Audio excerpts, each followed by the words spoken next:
Thank you for joining us for our webinar today, which is how to run a product launch. So this is a go-to-market guide for product managers. Just a bit of housekeeping before I kick off. You guys have all found the chat facility. Feel free to use that at any point during the webinar to chat to your peers, to discuss anything that we're talking about. You'll also see in your toolbar at the bottom there, or on the top, wherever you put it, there is an additional box, which is a Q&A box. So we will make sure that we leave time at the end to answer any questions. So at any point during the webinar, if you have a question, do pop it in there, and then Julie and I will come to them at the end. So we're here for an hour. Let me just quickly, before we get into the real nitty-gritty, just tell you a little bit about ProdPad. So if you are new to ProdPad, ProdPad is an end-to-end complete product management platform. So we are a solution built for product managers, product teams in the larger organization to manage and communicate your product roadmap, to organize and manage your idea backlog, and to gather your customer feedback, analyze it, and use that to inform your product strategy. So we are the sort of tool of choice to drive outcome-focused road mapping, outcome-focused product management. Also includes Copilot. Now, Copilot is the world's most advanced product management AI. So it is primed and optimized for the product management context. And because it sits within your product management tool, it has complete access to all of your product work. So it is great at helping you create your documentation, answering and fielding stakeholder questions about anything in your backlog, any of your product work. And it is also primed with product management best practice. So you can ask best practice questions. You can get Copilot to review your work and help coach you. So that is ProdPad. So you understand a little bit about who we are. Let's kick off and with the content of today's webinar, let me outline what it is that we're going to be talking about. So we're going to start by looking at the role of the product manager in go-to-market, and then we'll quickly identify who the other key players are and a bit about them. We're going to talk about how and when to communicate dates, right? So much hangs on the effective communication of dates in any product launch. Julie will take us through how to structure your workflow. So from release to launch and beyond, as the product manager, what should the process look like that you're managing? Within that, we'll talk a bit about beta and beta launches and beta phases and how to deal with those. We will then identify when in this process to engage which go-to-market team members. We'll talk a bit about working with marketing to size the launches for each particular feature and decide what sort of level of attention and how to make that decision. We'll review at that point some of the key go-to-market decisions. So you've got a sort of checklist. Mandeep, sorry, I've just seen your question. Yes, the session will be recorded and we will send an email after the webinar with that recording. Just give us a sort of day or two on that. Sorry, back to the agenda. We will cover how to prepare sales and marketing for product launch, how to prepare your customer teams, and then importantly, how to set your launch metric and goals, and then finally, how to measure them. So just before we get into it, probably Julie and I should introduce ourselves. I am Megan. I am Chief Marketing Officer at ProdPad. I have marketed primarily B2B tech for 100 years. And obviously I'm here joining Julie from being on the commercial team, the go-to-market side of things. Julie. Thanks, Megan. Hello, everybody. My name is Julie Hammer. So I am currently head of product here at ProdPad. Thank you so much for joining both of us. I come fairly recently to ProdPad. My background is actually in design. So I'm one of those design leaders who crossed over into the world of product. I've been working with teams for over a decade, but I've had the opportunity to work at some pretty awesome places like Zapier and TaskRabbit, most recently at Help Scout. So I'm really excited to dig into how we can make a good launch. Wonderful. So Julie, I'll let you kick off our analysis of the go-to-market team. Totally. So when you're going to launch with your kind of cross-functional kind of organization, there's a lot of different players. We have some cute illustrations to talk about the different personalities and folks that you're going to be working with throughout this whole process. But what's the role of the product manager in taking something to market? Most succinctly, you can view it as we're like the central nervous system of the whole GTM effort. We help connect the technical kind of reality to like what commercial wants to do. Yeah, we're orchestrators and we make sure that there's alignment. I could say it like 10 times, but across all the different functions from engineering to marketing to sales to support, we have to get alignment and consistency across the whole process. So it's most important that we're communicating the value prop, the messaging, the pricing, all these things to all the different players involved. And most importantly, we're the voice of customer, right? So we are helping to make sure that's being carried throughout this process and we haven't lost our way just in terms of what's the bottom line going to be or this particular partnership or something like that. We're always focused on what that kind of customer outcome is going to be at the end of the day. So, with that being said, let's talk about dates. And actually, just Oh, sorry. before, oh no, sorry, Julie, you're Yeah, yeah. talking about the responsibility. Sorry, I Go on, jumped me, ahead. carry on. Carry on. It's okay. Megan, actually, before we jump ahead, I'm so sorry about that. Let's talk about the other players on the board. And I think Megan had a few things that she wanted to add there. Yeah, okay. So in terms of the rest of the go-to-market team, yeah, you can see them all on the slide there. We've got the marketer, salesperson, customer success support. That's obviously not going to be news to you. And you might have variations in your organization. Sales might actually be account management, or instead of customer success, you've got account management, support might be customer service, whatever your variations are, but you will have folks who are responsible for promoting and selling the thing, and you will have folks responsible for supporting customers and users with it and dealing with any issues. One thing to say about your go-to-market team in terms of marketing, obviously that can vary. Some organizations will have dedicated product marketing managers, product marketing functions. You might be in an organization that doesn't have that as a specific role, but depending on the size of the launch, if it's big enough, there will always be someone marketing, whether they are explicitly called product marketers or not. I just wanted to point out that I have included a designer here, and specifically what I'm focusing on here is a product designer. Again, depending on the size of your organization and the teams, typically marketing would have a marketing design resource aligned to them, graphic designers or marketing designers who will do ad creative or the asset design.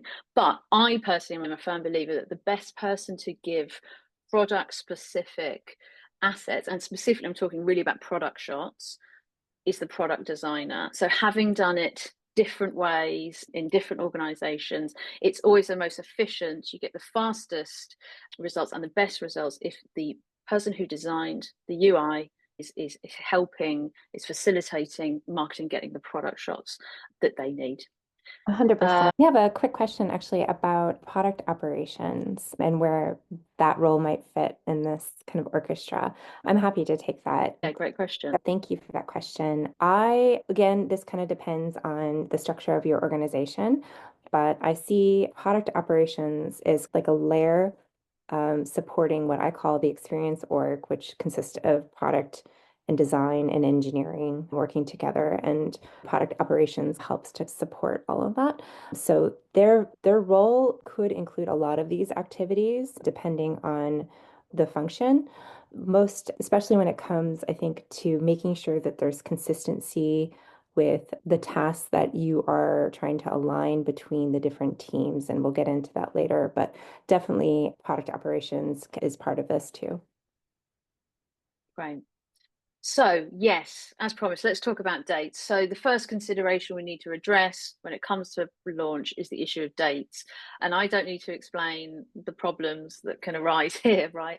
The potential sort of contention that can arise when it comes to dates. Like stress lives here for sure, but it's not hard to do this right and alleviate those potential issues around dates. Before I hand over to Julie, who will outline the best strategy when it comes to communicating dates with the rest of the go-to-market team. I just want to outline some of the context here. I think if everyone understands exactly why certain go-to-market teams, commercial teams need dates, then that understanding will help you come up with a perfect solution between giving the commercial teams what they need and not shooting yourself in the foot over in the product team. So why do sales marketing need dates? It's obvious. It's mainly so we can plan, right? It's about lead time for what we've got to work on. But certainly in marketing, it's particularly about lead time. So with budget planning and allocation, like often that is done on an annual basis, and that'll be planning ahead where we're putting our marketing spend. Either the marketing team will be doing that to forecast spend on a set budget, or if they're using zero budgeting, they'll be using it to understand what budget is needed. So that's why that foresight is needed, one of the reasons. Doesn't need to be exactly a year out, but to have an idea of when the biggies are coming is really useful. That is why Now, Next, Later as a road mapping format is great for us in marketing, because it allows you to put those large sort of initiatives that might be a bit fuzzy still, they will be a priority, to put them in the later. Then let's say I'm doing the budget planning at the beginning of Q1 or even the end of Q4 the previous year, and I can see that there's something coming in Q4 that is going to be big. I'll make sure to allocate enough budget there, rather than not having that foresight, it arriving, getting notice at like the end of Q3, and then, oh, sorry, there's not enough budget left. Campaign calendars is another reason. So there's only so many opportunities really in marketing to talk to your audience without pissing them off. There's email schedules, there's webinar programs, and knowing when we can plan in and what we plan in those times is important. Campaign planning, so actually having the time and understanding what the lead time is for coming up with the tactics, and then the resource allocation, capacity planning that goes with that, and then really understanding what the prep window is. So for us, it is about understanding like when is the last point we have to have all the assets ready, and then obviously working backwards from there. With sales, it is less about lead time. It's more about how soon they can start talking about the features of the products. I think the expectation that salespeople won't talk about a feature until it's actually live is, that's not going to happen. When a salesperson has a revenue target and they have a deal that they can close, if there is a sales objection that they know they can answer because there's a solution coming down the pipeline, then they're going to talk about that. And you want them to be able to talk about that. So what is important is the date that they have access to, the date that they see is a date that is comfortable. And Julie will talk about how you manage that. And then your customer teams, of course. Customer teams will be wanting to respond to feedback. So they'll be having customer calls. A customer will have put in a bunch of feedback. They'll want to know what's happened with it. Particularly if you're using a tool like ProdPad, that's very easy for a customer team to do. They just go to the feedback entry, they see all the related feature ideas, and then they're able to track those, and that's where they see the data, and that's when they communicate it with customers. But yeah, so customer teams want to relay customer fears. They want to and also be able to plan in their time for training. So that's the sort of the context of why we need dates. Awesome. Thank you, Megan. On the product side of the house, with all of those kind of external forces and things at play between your customers and commercial kind of pressures, how do you talk about dates? So I like to think about it as lenses where you have, like Megan was saying, the Now Next Later format does give you that kind of graduated kind of sense of like how much clarity you have about something like an initiative that's coming up. So the first kind of question to like answer for yourself is how confident are you in your team about how much effort this kind of project is going to take? And use that confidence to communicate early on about talking about how you're 80% confident that this is going to land in Q2. Just anything you can layer onto it, even if you're saying like, okay, this is going to be Q3, when in Q3, and how confident are you? So you can say, we're very confident about this. This is a top priority. It's clearly scoped. There's no blockers. This should be no problem. To something where you're less confident, where you have to maybe speak in a broader window.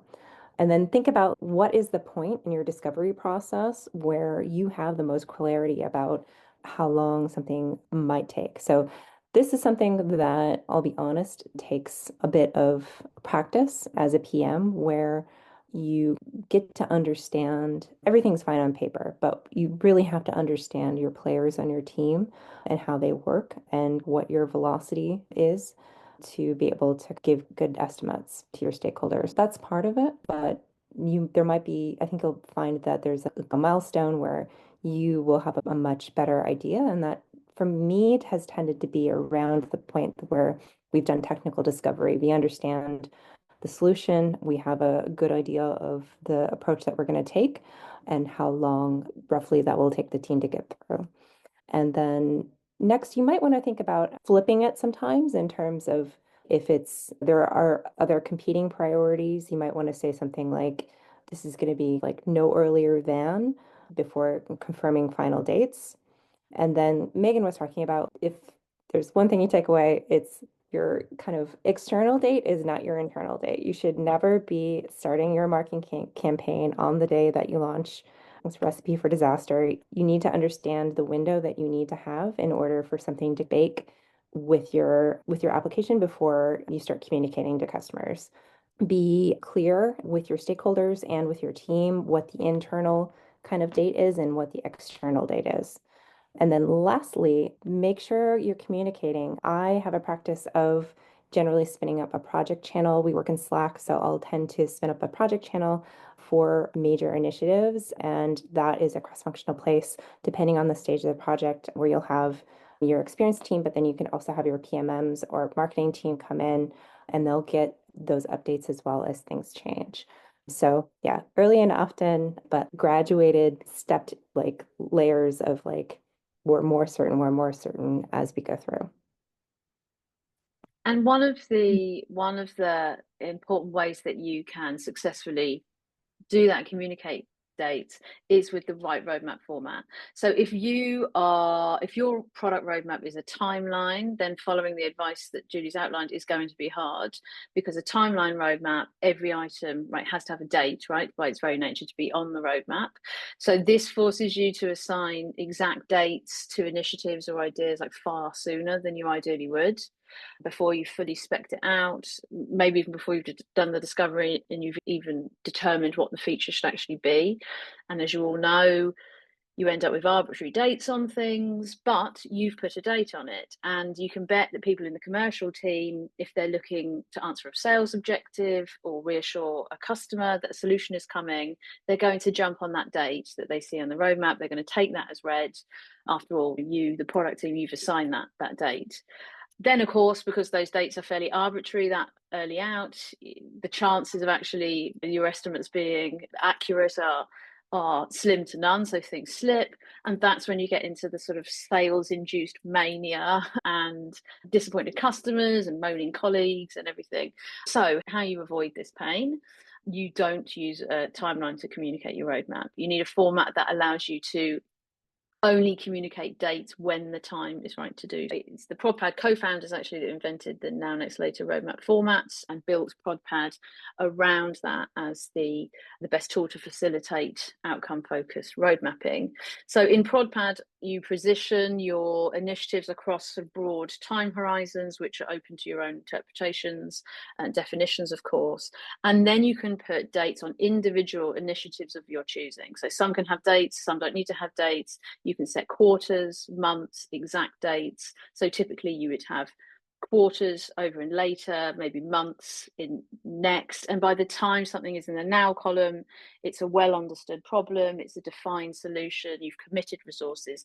That's the point that you put an exact date on it, in line with what Julie was saying about confidence. If that appeals and you are still battling away with a timeline and all the headaches that causes when it comes to communicating launch dates, then we do have some resources to help you. There's a course which you can find in the downloads area of the ProdPad website. There are, I think, five, six lessons there that you can work through in your own time, and it takes you through the practical steps of converting a timeline to a now, next, later. Part of that is often convincing your stakeholders that they don't need a timeline. And so we have this resource, which is a ready-made slide deck for you to take and present internally to your teams, which talks through all the reasons why timelines are bad for business and the advantages of the now, next, later approach. So yeah, that's our advice in terms of road mapping. Julie. Thanks, Megan. I know we had a few questions pop up. I think one question was around kind of soft stages, which I think they might have meant like a beta or alpha stage. So we'll get to that in a little bit. And the other question was around actually the examples that we just saw on our roadmap. And we'll also come back around to that in a little bit. But just want to address that real quickly. Okay, so getting into it, how do we want to break down this whole process end to end? Again, like I said at the start, your kind of technical release is not the same as your commercial launch. Drill that into your head first. And then the next thing we want to make sure is that we create clear phases with clear deliverables for each stage. And it's very important that every department in your business like understands what these phases are and you have a shared understanding. It's not a good idea to have this is the way our particular pod or team does releases, with the exception of maybe like something like mobile, where they have very specific structures around how they release to an app store or something like that. But as much as you can to have the same consistent release structure across all of your cross-functional teams. So below is like a example of what that flow might look like, breaking it down. At the very beginning, you are probably still like in the middle of, in our world, we're probably in the middle of or in process on our discovery. So we are in the process of really nailing actually what the feature is. You're iterating on designs, you're talking to your customers, and you're going through that process. And when we get to a certain point, that is actually, I would say, like an 80%, like it's there, and we're actually like floating this with like stakeholders and other people in the business. That is a good point to start to shop this out to your go-to-market team and start to talk about the value proposition and start to have those conversations about like how this aligns with our business goals and how we might track those success metrics.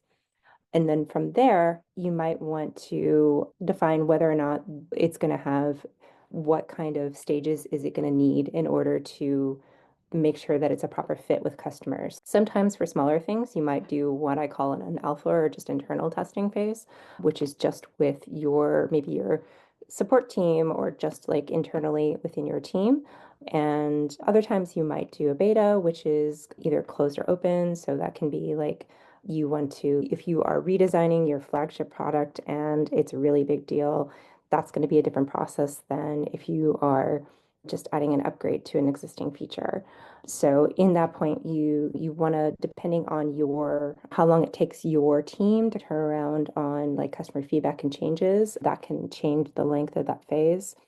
Another right before like the team has moved into the kind of final delivery phase, that might be a launch kind of readiness thing where you're working more closely with your go-to-market partners and they are working on their deliverables for training and for any type of collateral that they're preparing.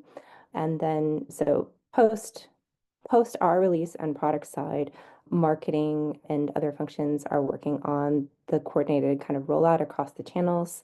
And then post all of those activities, looking at monitoring and gathering feedback and addressing issues.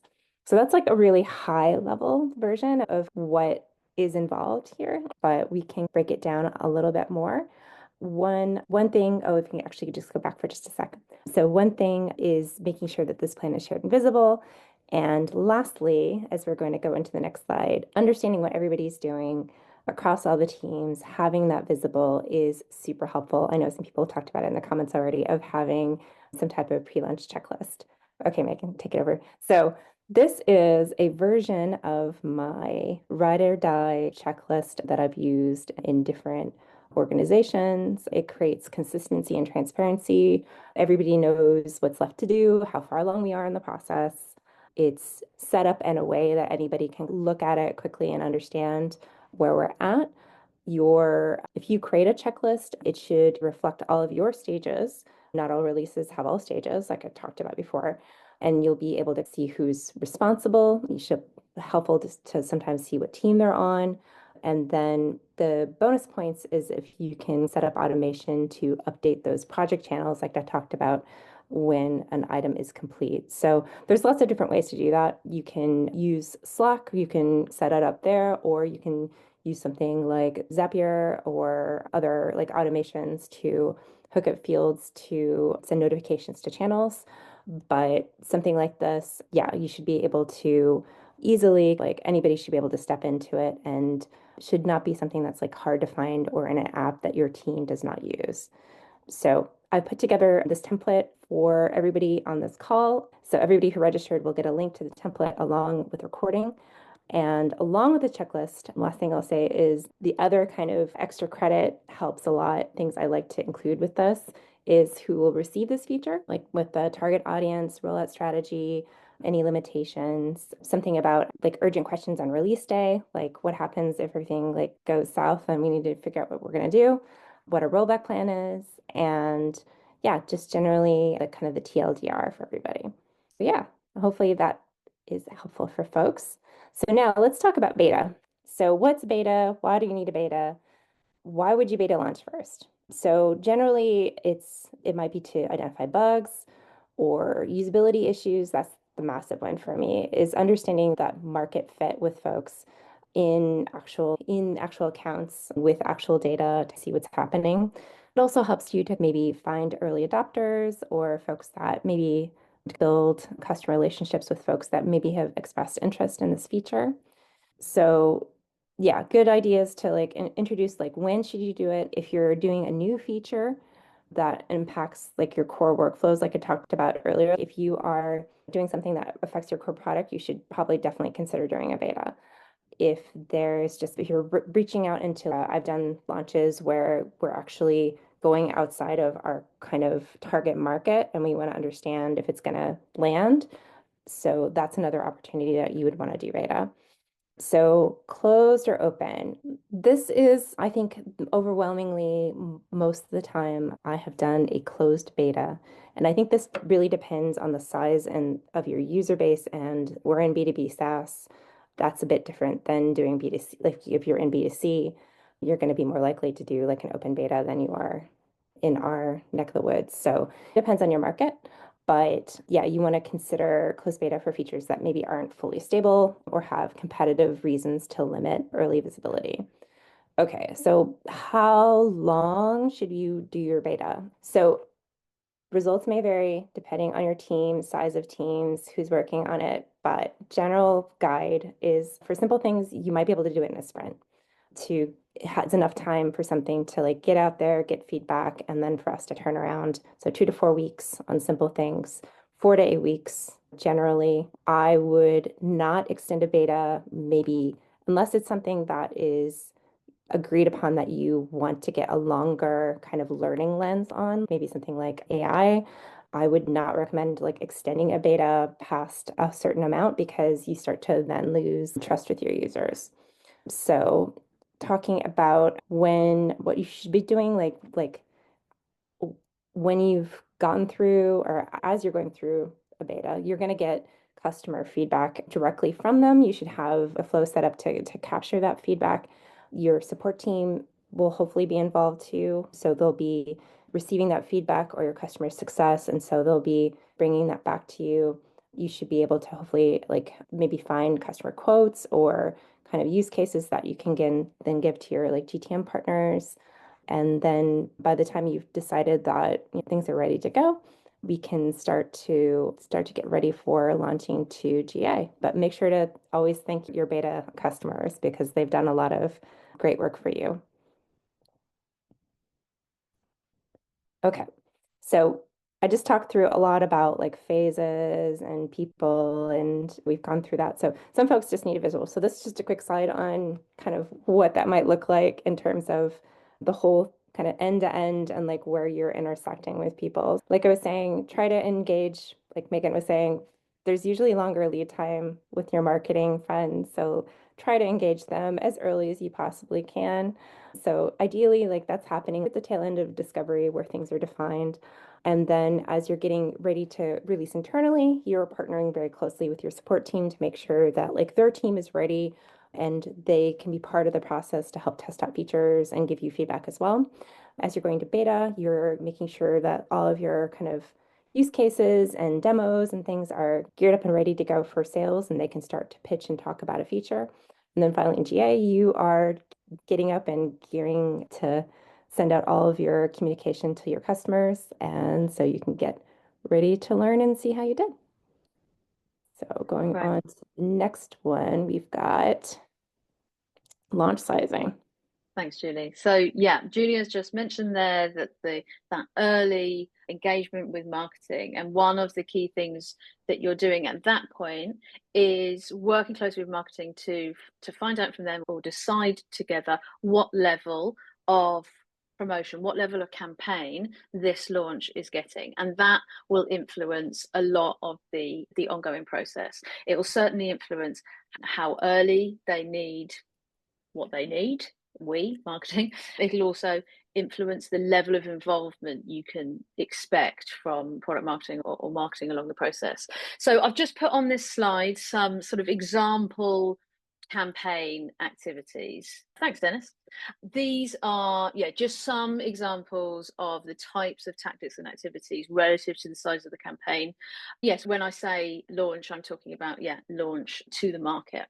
So, depending on the level of campaign, marketing will need different things from you guys in product. And that is ranging from when we talked about product shots earlier, a small campaign might just need a bit of help to update some existing product shots where a feature or new functionality impacts something existing, right the way up to features that need entire feature pages on the website and a whole series of product shots, even to if it's launching a new product, its own website, lots of product shot help. In terms of you demoing the feature, again, if it's something small, maybe you don't need to do that, right? A product marketing manager can go onto the staging environment, whatever, and work it out for themselves. But as they get bigger, it's really important that you sit down with the marketing team and the other commercial teams and demonstrate the feature. One thing that is crucial, which we'll talk about a little while, which is the absolute baseline, regardless of the size of the campaigning, is an internal PR. And we'll talk about that a bit more. And we'll talk about how the process that we have here in ProdPad, which is great about how you communicate that.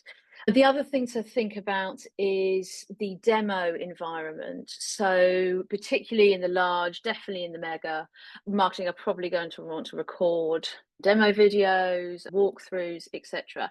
And thinking ahead about the demo environment that you're going to be able to provide for them with content that shows off the value of the feature in the best possible way and the right user journey.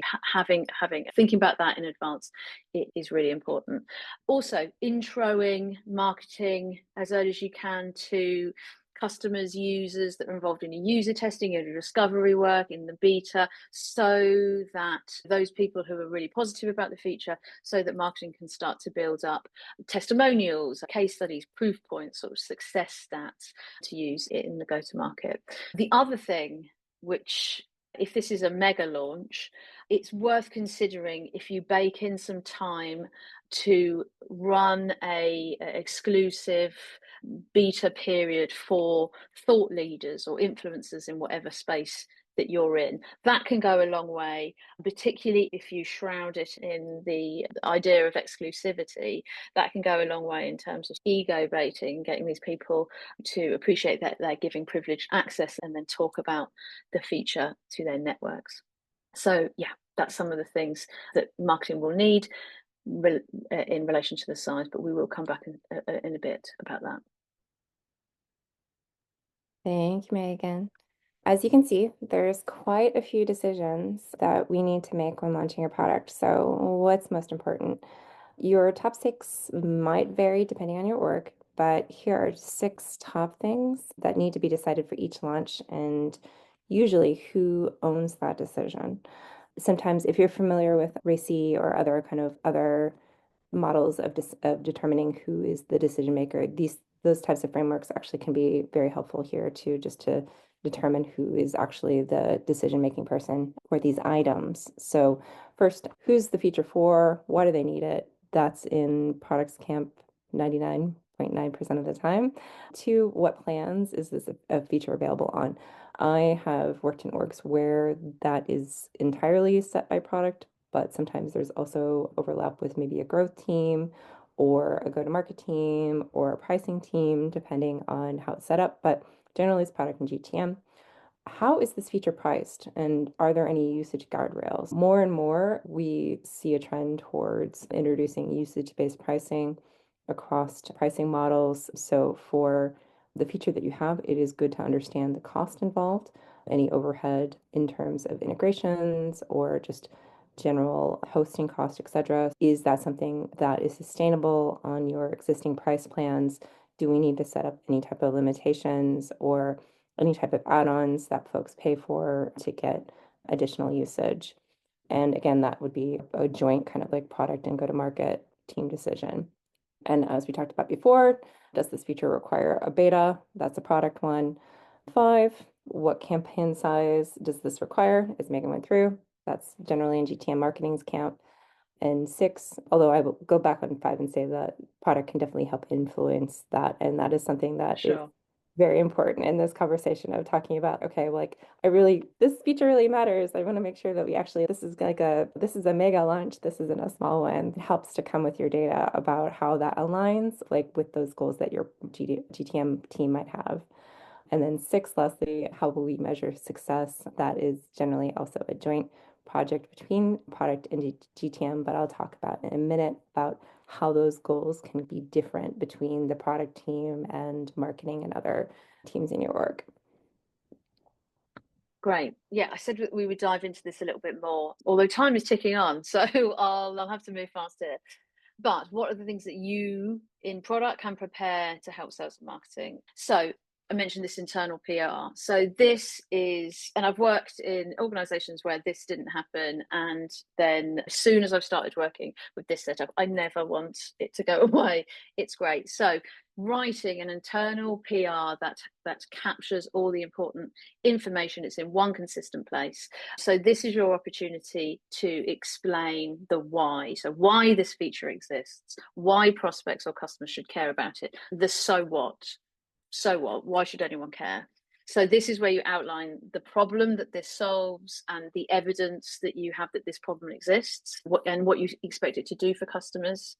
This is where you would highlight competitive advantage if it brings it, and be honest there. If it's a hygiene sort of factor, let people know that internally. This is, of course, including adoption targets and expectations. That's quite useful because it forces everyone to align on those at an early point. So in product, you might have huge expectations. You might really think that this is going to drive a lot. There's going to be a lot of adoption here. This is significant. If you've got a salesperson who just doesn't see it and doesn't agree at all, if you're explicit about that at this stage up front, then you can have that dialogue and you can thrash that out until you reach alignment in the early stages, which is very valuable. It's also super important to think about how you deliver this internal PR. So it needs to be in the same place for each and every launch, and that place needs to be easily accessible. Otherwise, people will be hunting around trying to find the link. They'll be emailing you or messaging you. Disaster. This is why it's super important to have a single source of truth for each of your product feature ideas. And this is what ProdPad provides. So obviously at ProdPad, we're dog food. We use ProdPad to run our product processes. And Julie's team put the internal PR into the idea record within ProdPad. So it sits right there in the same place as everything else. So the related customer feedback, the specs, the designs, the discussion threads, the decision logs, the OKRs that it relates to, the target outcomes. And so over in commercial, we always know where we will find the internal PR. And honestly, that has cut so much faffing around, a very British term, so much time for me, and you know exactly where to go. The other thing, demos and scripts, it's not just about internal and doing an internal demo, but it's really good idea in product if you get ahead of the demo script. Sure, the sales team or the customer success team aren't going to just take what you've written and repeat it verbatim, but if you give them a baseline to work on, then you can be confident that the why, you've had a chance to explain why this is important, or all of that good stuff that you learned from all that discovery work, you're able to convey that and ensure that the commercial team who are talking to the market are representing that value of this feature. And then finally, that brings us on to the customer research and feedback. This is really good to share with everyone. This is what makes it real. If don't keep all that great analysis and all that research you did to yourself, like everyone involved in go to market should see the evidence behind it. It helps them believe in it, it helps them understand what the value is, and then importantly, it helps them to tell that story then to the market. So those are the sort of three most valuable areas that you can provide for sales and marketing.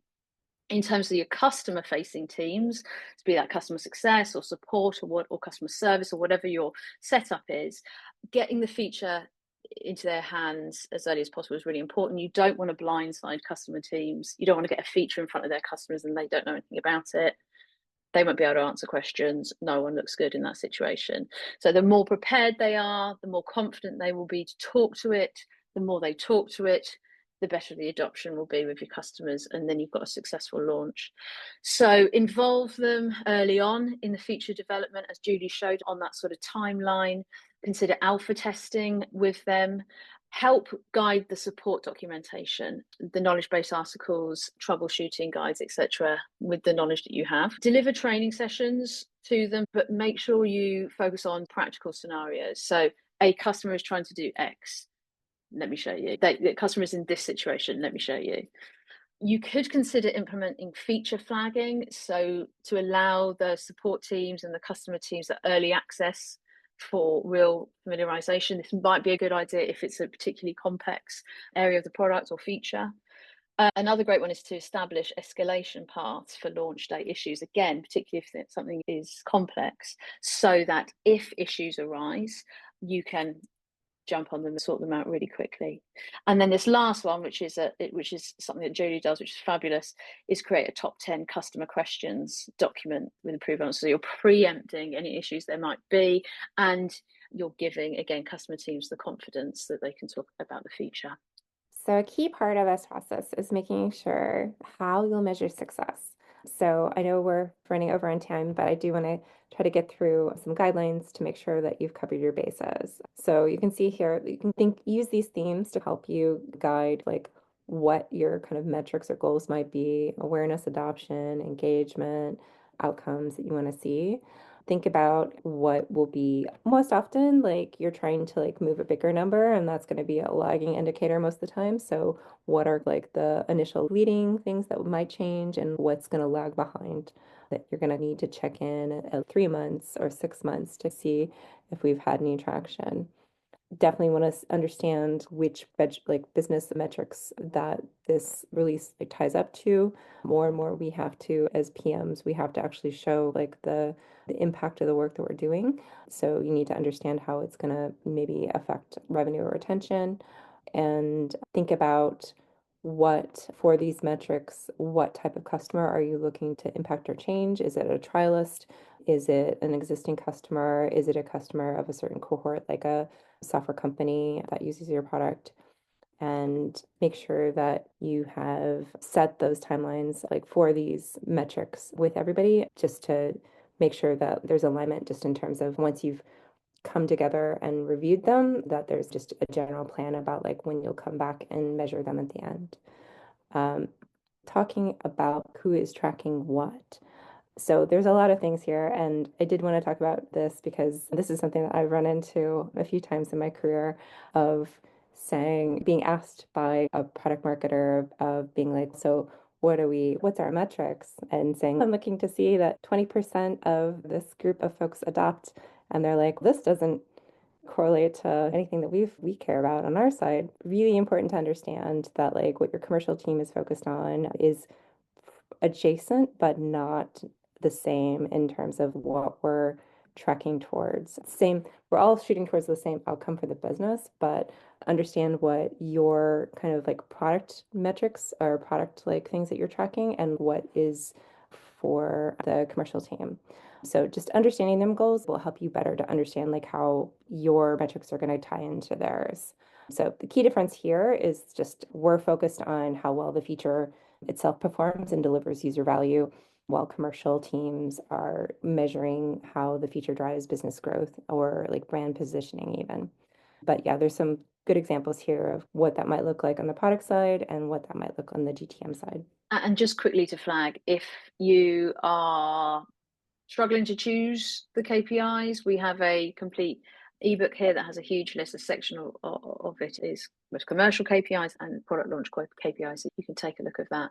We are really close to time. I'm conscious that we have got a bunch of questions. So we're just going to rattle through this section. How do you measure the success of the launch? Now, this is often where teams can fall down because they haven't got a proper process in place. They haven't allocated the stages post development and post release to actually measure. And if you're not measuring what you ship, you're just a feature factory, right? You're just moving on, pumping on to the next one. This is a slide actually that I lift from a previous webinar.